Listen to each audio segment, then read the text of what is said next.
Wow, it's been a while. What's up, everyone? Welcome back for another video. Thanks for joining me. If you're already subscribed, thank you. If you're not subscribed, hit that subscribe button and join along.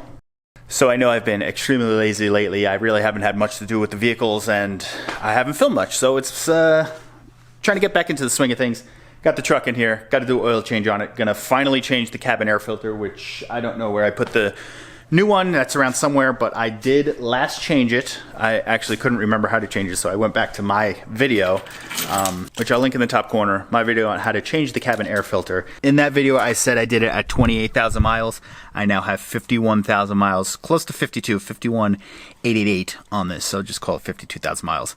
And probably should have done this sooner, especially since I'm living now in the desert of Utah, and it's very dusty, but I guess better late than never. Got to get this oil changed, which we've done multiple times on this channel, so I'll just skim through it, I guess, if you're watching this video. And also the cabin air filter, I do have a more in-depth video, but I will skim through that also on how to do that, and just sit back and relax and watch.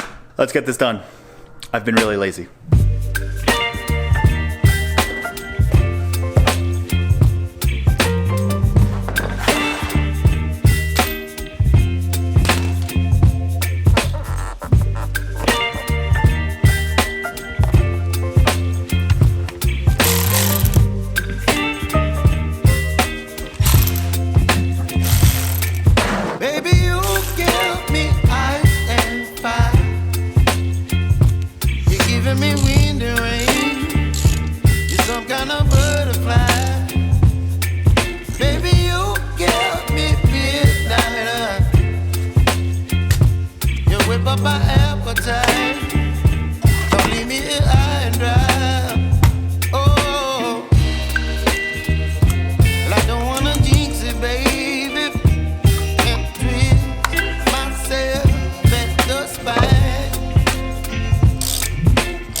Alright, so it's pretty self-explanatory. 15 millimeter to take the oil drain bolt out, 24 millimeter to take the filter housing out.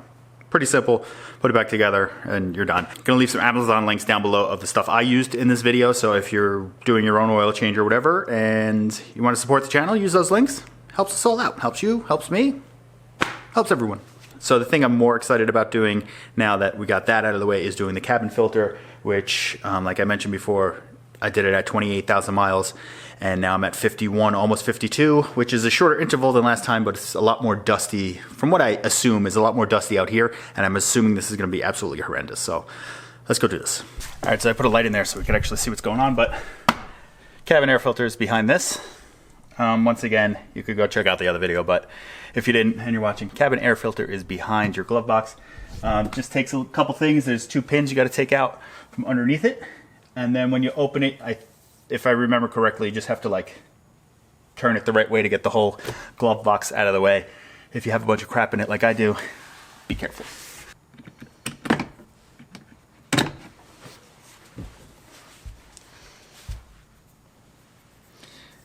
This is what your pins look like. Like that, you just got to squeeze this and push it through.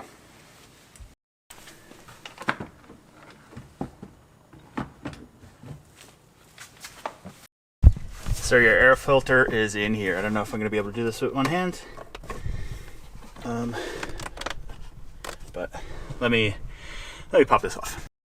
This is what your little thing looks like. So press this tab down and pull the front off, both sides.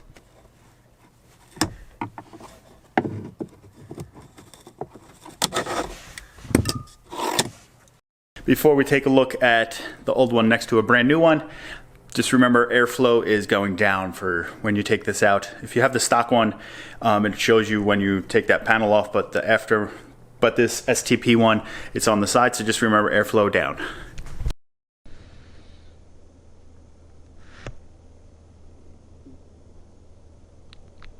Now this part is pretty self-explanatory. Put that one back the opposite way you just took that one out.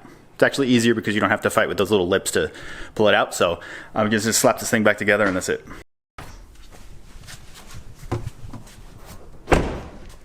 All right, so that's it. It's all done. Not too bad. I was just being lazy about it. Should have done this a long time ago.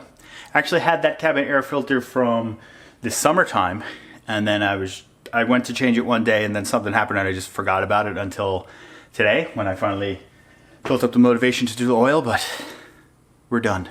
So, I want to thank you guys for joining me. I know I've been pretty bad lately with the uploads. I haven't had much to film, honestly, and I've just been lazy and not wanting to do it.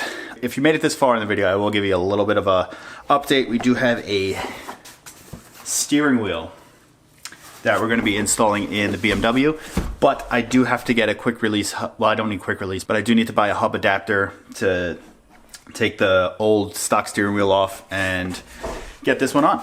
There are a couple things that I'm not sure if I'm going to do. I probably should do it. I think there's something like a resistor or a capacitor or something. I forgot. Got to look into it more. That you install when you take the stock steering wheel off and you install this and then you don't get the airbag light. So I might do that. There are some random lights on the dash, so I mean just the airbag light adding to it isn't that big of a deal, but I might do it just to do it so it's not there. I guess if you made it this far, there you go.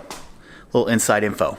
Now, if you're interested in purchasing any of the things that I used in the video, mainly the oil filter and the cabin filter, I will leave some Amazon links down below. Use those links. Helps the channel out, helps you out by getting you the product, and helps everyone out. So use those links. I'll probably throw in a couple tools or something, I guess the sockets and whatnot, so you could make sure you do the oil change yourself. Or actually, now that I'm thinking about it, I do have my storefront. I think I have everything you need to do the oil change in there, so maybe I'll just link that. I don't know.